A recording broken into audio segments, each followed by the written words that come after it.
మీరేమైనా అడగాలనుకుంటే అడగండి. ఓ, మీకు వంటొచ్చా? నేర్చుకుంటానండి. కొంచెం గట్టిగా మాట్లాడొచ్చుగా. నా వాయిస్ ఇంతేనండి, చిన్నగానే ఉంటుంది. మీరు నాకు బాగా నచ్చారండి. థ్యాంక్స్ అండి. థ్యాంక్స్ కూడా గట్టిగా చెప్పట్లేదు. రేపు కూరలో ఉప్పు చూడమని ఎలా అడుగుతారో ఏంటో. Phone 1 minute.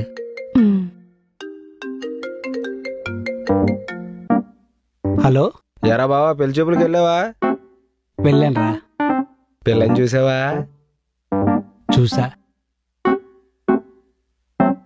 ఆ, ఎలా ఉంది అమ్మాయి? యావరేజ్ రా. యావరేజ్ రా. యావరేజ్ రా. యావరేజ్ రా. యావరేజ్ రా.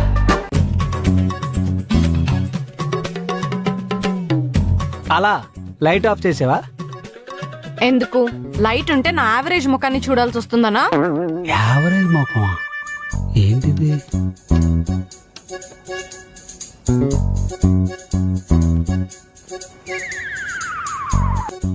ఏంటి ఇలా పడుకున్నా నా ముఖం మీకు యావరేజ్ గా కనిపిస్తుందా? అటు తిరిగి పడుకోనా? సరే.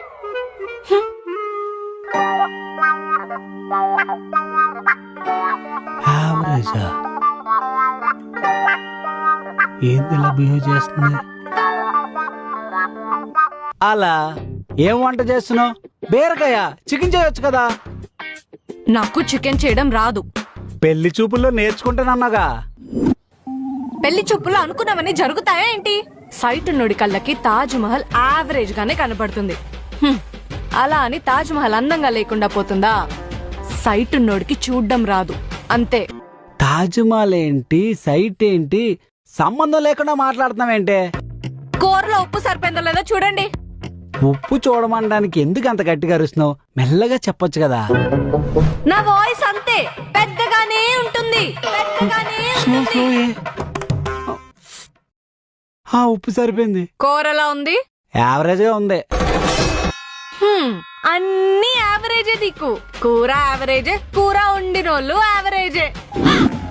డ్రెస్ అదిరిపోయింది, మోడల్ కూడా బాగుంది. అలా అలా డ్రెస్ ఎలా ఉంది?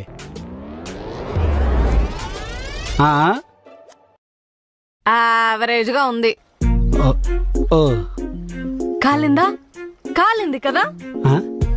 అందరికి అలాగే ఉంటది. ఇందులో కాళ్ళడానికి ఏముంది? యావరేజ్ గా ఉందన్నావు అంతేగా. అంతేలే, నువ్వు నిజంగానే యావరేజ్ గా